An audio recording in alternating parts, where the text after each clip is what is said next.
Hey, welcome to my channel. I was already live earlier today. I unfortunately had to cut it short because the fact was I had a few things going on at that moment in time, and I had to like cut it short, unfortunately.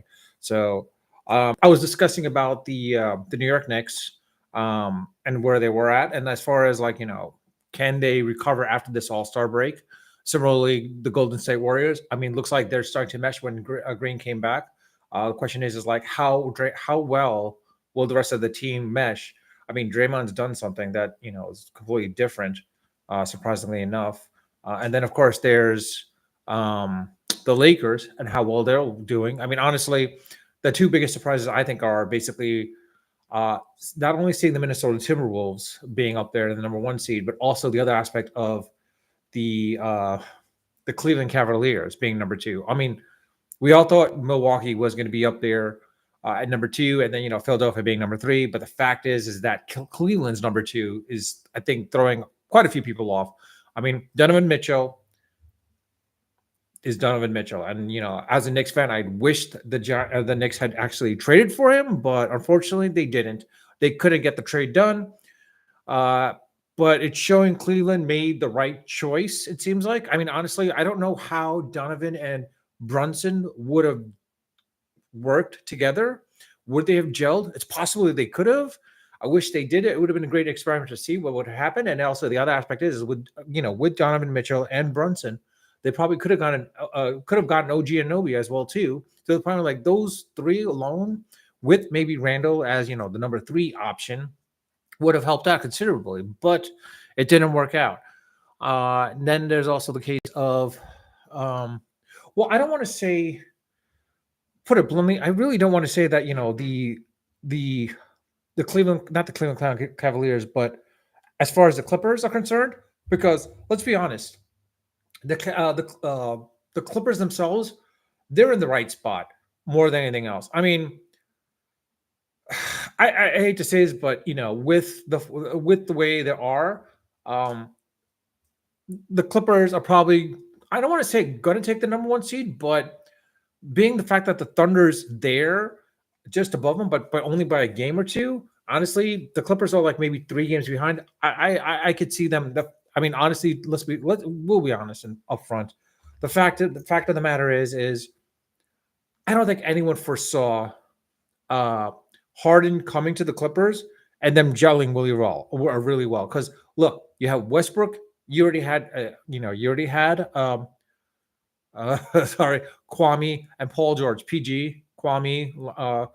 I mean, honestly, Kawhi, not Kwame, Kawhi Leonard. Sorry, Kawhi Leonard. I'm sorry about that. You had Kawhi and PG. Those two alone you thought were good. Then you got Westbrook. He didn't do really well with the Lakers. Coming on to the Clippers, you're like, it might not work. And then in the beginning of the season, they started gelling really well, and then they decided to trade for Harden. And they're like, oh, Harden and Westbrook together. I mean, when they were in Oakland, they didn't do really so well, and then with I think Houston as well, not so much. So you saw what had happened, where like when Harden came, the Clippers weren't gelling together, but it seems like now they found their footing, and now they are. I don't know if is stepping back. I haven't seen any of the Clippers games. I'll be upfront about that. I have not watched any of the Clippers games, but it'll be interesting to see what happens. And then with the Lakers, of course, you never know what's going to happen with them. Basically, let's see what's going to happen. I mean, if they are in the play-in seat again, I don't think they'll advance too far this time around. Age is a factor, as well as playing those number of games. Unless they rest up LeBron and AD, I don't think we'll see them go further like what we saw last year. Now with the Golden State Warriors, they're starting to mesh again a little bit. The problem is with Green coming back, but the thing is, you're seeing a little bit of Klay Thompson not liking Lovin coming off the boards or coming off the bench essentially, and it's one of those things where what he's got to deal with it. The question is can Chris Paul, CP3, add that oomph that they needed? Now, people are probably saying the Suns, honestly, KD's only so good enough to the point where, like, I don't think they're going to go that far, quite honestly. I think from the East, we're most likely going to see the Boston Celtics, more likely than not. And then in being in the finals against most likely probably either Denver or the Clippers. It's one of those two. Denver being red hot, I think they're still going to be there. They're probably still going to be in the finals, conference finals, probably against, if they do meet up against the Clippers. Now, the other question comes down to is this: if it's the Clippers and Celtics this time around, who has the edge? I want to say the Clippers, because if Kawhi is healthy as well as PG, I think they take it from Boston. Now, if it's the Denver Nuggets against the Boston Celtics, it's the Celtics this time around, because I think they know the Nuggets well enough to know what they got to do, and Porzingis can actually hold off Jokic. So we'll see what happens. Dallas, they've got to do something to get out of the play-ins. Right now, they're in the play-ins. They've got to get that number 6 seed, because if they're in that number 6 seed, they can be a dangerous team, but not too dangerous. I know the Knicks would not be able to get Luka, so there's no concern about that. The only question comes down to is like, how far can the Knicks advance? I mean, there's talks where, like, when the Knicks were flirting with the number 1 seed, they were number 2 at one point, and they were flirting with number 1. The question came down to was like, hey, is Tom Thibodeau going to be the guy that's going to get, coach of the year again? Looking at it now, where they're on that losing streak. If they get back to like the number 3, number 2 seed, maybe. But the thing is, let's not forget this. If they can't get past the second round in the playoffs, then I don't think it happens. Because like getting past the first round makes sense, but getting past around the second round and into the conference finals, that would be a testament to Thibodeau and his coaching abilities. But it's a matter of them getting to that conference finals. If they can't get to that conference finals, I don't see Tibbs as being the coach of the year. But yeah. Now, I mean, honestly, it's like basketball. It's all about basketball. It'll be interesting to see how the baseball season plays out. As a Mets fan, I hate to say this, but like, the Mets, they're not going to do really well, unfortunately. As Cohen and Epler basically said, it's not Epler. I'm sorry. It's not Epler. I keep forgetting his name now. What's the dude's name? Mets, New York Mets president. I honestly forgot his name now. How did I forget his name? Because now Epler's gone, of course. So David Stearns. It's going to be interesting to see how Stearns works with the Mets at this point and seeing if they can be competitive in the 2025 season. 2024 is a wash. It's not going to happen. If they, by somehow of a miracle, make it to the playoffs, again, it would be a miracle, but I doubt they're going to make it into the playoffs. Pitching-wise, they don't really have the great pitching staff that they have. Hitters, I mean, they could be an offensive, if they can be a powerful offensive juggernaut, yeah, but the problem is like they don't have the pitching. They don't have that starting pitching that they needed or that they need. Unless they could get some people from their farm system, which they're not going to, I don't see anything happening. The only thing I can think, and the fact that they didn't go after Ohtani kind of like concerns me a little bit. Now the question is like, will they go after Juan Soto when he becomes a free agent? It'd be interesting to see what happens there, but I doubt that's going to happen as well too. By the way, I should mention that you're welcome to leave a comment. Now I am streaming live, but you are welcome to leave a comment once it becomes permanent, and you're welcome to leave me some feedback or ask any questions. I do read all my comments. I do respond to them when they warrant a response. And of course, you're welcome to troll me if you want to troll me. I mean, I'll just probably ignore it anyways. In any situation, in that case. And also, if you haven't subscribed and you like my channel, like this video or any of my other video or content, please subscribe if you haven't subscribed.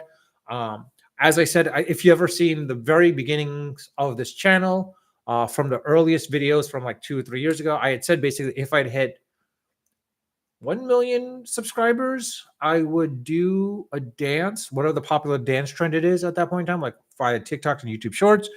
If I hit 10 million, I will do a dance wherever the popular poll is, basically. And I won't create the poll. I'll let you, the viewers, basically, subscribers, that is, create it, basically. Show me that location, and I'll do that. If it says in the Oval Office, I'll do it in the Oval Office. So, whatever it may be. If you say do it in North Korea, I'll do it in North Korea. Granted, it'll be a little bit difficult, but I will do it, and I will stream from there as well, too.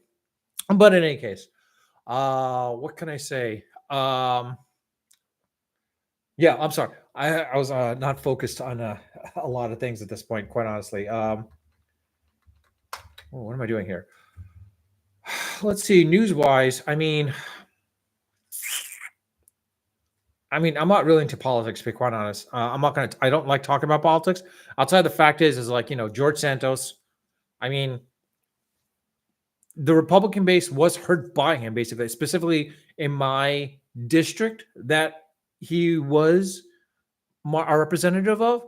Tom Swazi being back in again. I mean, I'm all happy for it. Let's be blunt. Santos screwed him up. They lost that House seat, which I'm all happy for it because honestly, Santos being like this, it reminded me so much of like distinguished gentleman. You know what? I hate to say this, but I don't know if it's you. I don't. Well, I don't know if it's you. I mean, I don't know if it's me, but let me know your thoughts. But does it feel like politics now are playing out to what some of these shows are and movies are from the late in the 90s and 80s and even the knots 2000s and whatnot? I mean, you've got a congressman that basically conned himself into Congress, and that refers to a distinguished gentleman. I hate to say this, but like Donald Trump being elected president reminded me of the movie Idiocracy. So I mean, I don't know. And actually, that brings up another point. Actually, Elon Musk has said that he believes intelligent people should be procreating as much as possible. Hence, the reason why he has as all these children, basically, because he believes he's far more intelligent than the average human. Chances are possibly are. So I don't know.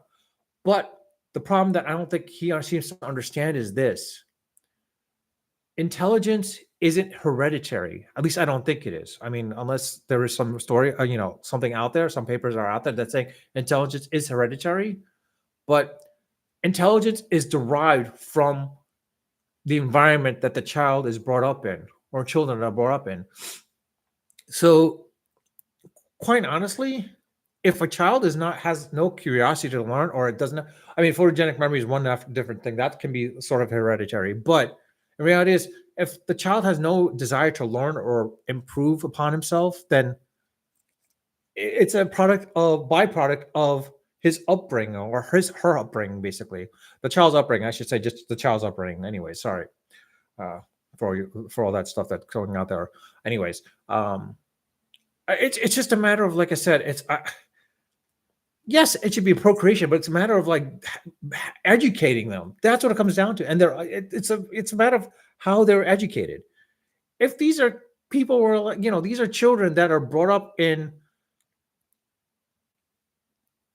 a faulty educational system where they just slip through the cracks, then it's on us, the society itself, and it's on the parents to teach them some of this stuff as well too. Common sense makes sense.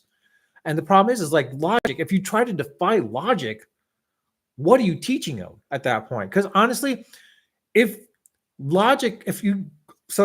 me put a classic example. Someone was in an argument with me. I knew I could base it on certain emotions from my perspective, but in reality, it was like all I did is I just presented them with logic. I just came back with logic, pure logic. As it came back with more and more logic, like what's common sense logic, they were becoming more emotional, that they were basically defying the logic that was being presented to them, to the point where I eventually says like, so from your definition, basically 1 + 1 does not equal 2, it equals something beyond 2. And they're like, no. But I was like, with the logic that I presented you, it's like, it was pure logic. It's like, if it rains, if it's sunny outside, well, I was going to say, yeah, basically, if it's sunny outside and basically there are no clouds in the sky, doesn't mean that it's going to rain that day. Logically, and it's 4 p.m., doesn't mean it's going to rain that day. Logically, from a logical conclusion, you're going to come out with no. But the other aspect is like, yeah, there's other factors to play into it. It's like, well, yeah, that's not the end of the day. But now if you say like, okay, it's sunny outside, there are no clouds, and you see no clouds or any storm fronts coming in via the jet stream and whatnot, that's in your vicinity, do you still think it's going to rain that day? If someone says yes, well, there's a problem there at that point. But I don't know. Like that's one of the things where it's like when you hit someone with logic, it it basically defies like reasoning at that point as to why even bother to argue. I'm sorry, I'm just looking at an email. Sorry about that. Anyways, yeah, I mean, so like with Elon Musk, like, oh, intelligent people should procreate. No, it doesn't matter who procreates. It's a matter of like what how the children are brought up. Put it this way. I mean, I like that experiment from the movie